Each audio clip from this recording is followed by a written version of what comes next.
नमस्कार। आज हम कक्षा 11वीं की पुस्तक भारतीय संविधान सिद्धांत और व्यवहार के अध्याय 6 संघवाद के भाग 2 पर बातचीत करेंगे। इस पाठ को दो भागों में बांटा गया है। आज हम जिन बिंदुओं पर चर्चा करने जा रहे हैं वे हैं भारतीय संघीय व्यवस्था में तनाव, केंद्र राज्य संबंध और अर्ध संघवाद, सहकारी संघवाद तथा प्रतिस्पर्धी संघवाद।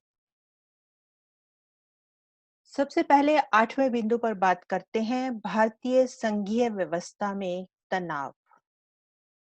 भारतीय संघीय व्यवस्था में कई तरह के तनाव भी हैं, जैसे केंद्र तथा राज्यों के संबंधों में तनाव, राज्यों द्वारा स्वायत्तता की मांग का तनाव, राज्यपाल की भूमिका तथा राष्ट्रपति शासन से उभरे तनाव, नए राज्यों की मांग, अंतरराज्यीय विवाद और विशिष्ट प्रावधान आदि तनाव के कारण होते हैं।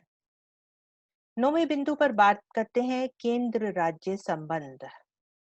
संविधान में केंद्र को अधिक शक्ति प्रदान करने पर अक्सर राज्यों द्वारा विरोध किया जाता है और राज्य कुछ मांगे भी करते हैं, जैसे स्वायत्तता की मांग, राज्यपाल की भूमिका तथा राष्ट्रपति शासन, नए राज्यों की मांग, अंतरराज्यीय विवाद और विशिष्ट प्रावधान। सबसे पहले बात करते हैं स्वायत्तता की मांग पर। समय समय पर अनेक राज्यों और राजनीतिक दलों में राज्यों को केंद्र के मुकाबले ज्यादा स्वायत्तता देने की मांग उठाई गई है, जो इस प्रकार है, जैसे वित्तीय स्वायत्तता, प्रशासनिक स्वायत्तता, सांस्कृतिक और भाषा के मुद्दे। अब सबसे पहले बात करते हैं वित्तीय स्वायत्तता पर। वित्तीय स्वायत्तता में राज्यों के आय के अधिक साधन होने चाहिए तथा साधनों पर राज्य का नियंत्रण होना चाहिए। प्रशासनिक स्वायत्तता में प्रशासनिक स्वायत्तता के अनुसार शक्ति विभाजन को राज्यों के पक्ष में बदला जाए। राज्यों को अधिक महत्व के अधिकार और शक्तियां दी जानी चाहिए। तीसरा, सांस्कृतिक और भाषा के मुद्दे। सांस्कृतिक और भाषा के मुद्दों में प्रमुख है तमिलनाडु में हिंदी का विरोध, पंजाब में पंजाबी व संस्कृत के प्रोत्साहन की मांग आदि। दूसरा बिंदु है राज्यपाल की भूमिका तथा राष्ट्रपति शासन। राज्यपाल की भूमिका तथा राष्ट्रपति शासन के अंतर्गत राज्यपालों की नियुक्ति तथा अनुच्छेद 356 का अनुचित प्रयोग किया जा सकता है। राज्यपालों की नियुक्ति पर बात करते हैं। यहाँ पर केंद्र सरकार द्वारा राज्यों की सरकारों की सहमति के बिना राज्यपालों की नियुक्ति राष्ट्रपति द्वारा करवा दी जाती है। अनुच्छेद 356 का अनुचित प्रयोग। केंद्र सरकार द्वारा राज्यपाल के माध्यम से अनुच्छेद 356 का अनुचित प्रयोग कर राष्ट्रपति शासन भी लगवा दिया जाता है। तीसरा बिंदु है नए राज्यों की मांग। कई बार नए राज्यों की मांग के कारण भारतीय संघीय व्यवस्था में नवीन राज्यों के गठन की मांग को लेकर भी तनाव बना रहता है। चौथा बिंदु है अंतरराज्यीय विवाद। अंतरराज्यीय विवाद कई प्रकार के होते हैं, जैसे राज्यों में आपसी विवाद, राज्यों के मध्य सीमा के विवाद और नदियों के जल बंटवारे का विवाद। राज्यों में आपसी विवाद पर चर्चा करते हैं। संघीय व्यवस्था में दो या दो से अधिक राज्यों में आपसी विवादों के अनेक उदाहरण मौजूद हैं। राज्यों के मध्य सीमा के विवाद के अंतर्गत जैसे बेलगाम को लेकर महाराष्ट्र और कर्नाटक में टकराव की स्थिति बनी रही है।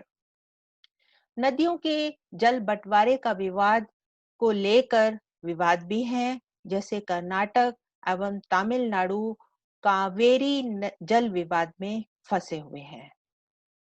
पांचवा बिंदु है विशिष्ट प्रावधान।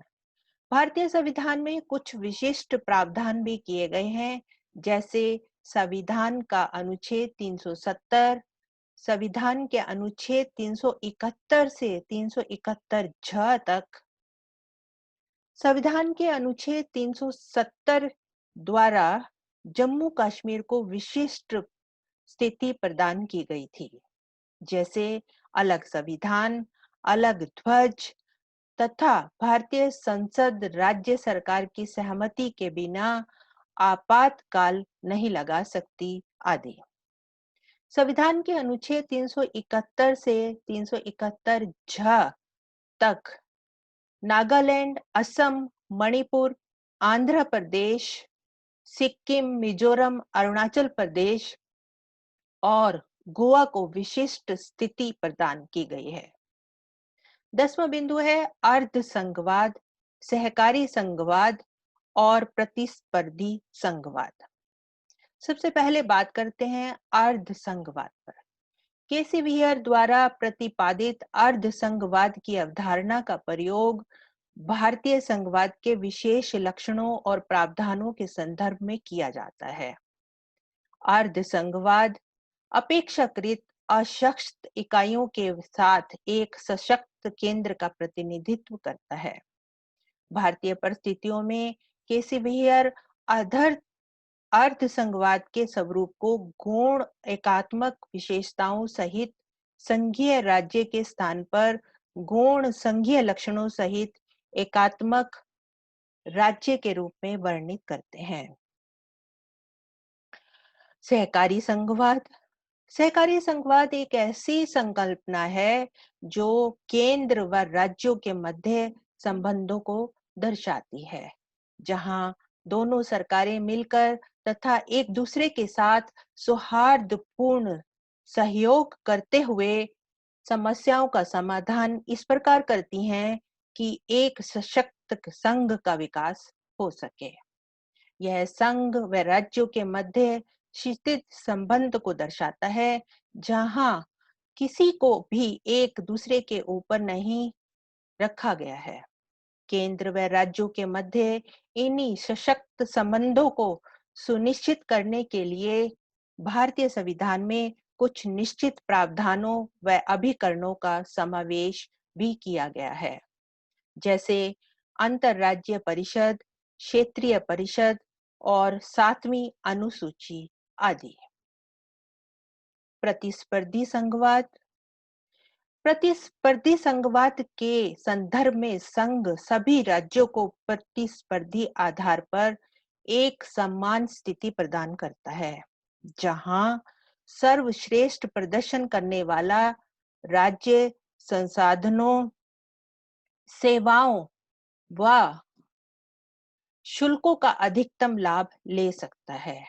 यह श्रेष्ठतर प्रदर्शन और वितरण की ओर अग्रसर राज्य के मध्य एक स्वस्थ प्रतिस्पर्धा सुनिश्चित करता है, जो शासन का महत्वपूर्ण अंश है। उत्तर उदारवाद का युग प्रतिस्पर्धी संघवाद की प्रवृत्ति को दर्शाता है, जहां राज्य अपने कार्यों के प्रति अधिक स्वायत्त, उत्तरदायी व कुशल है।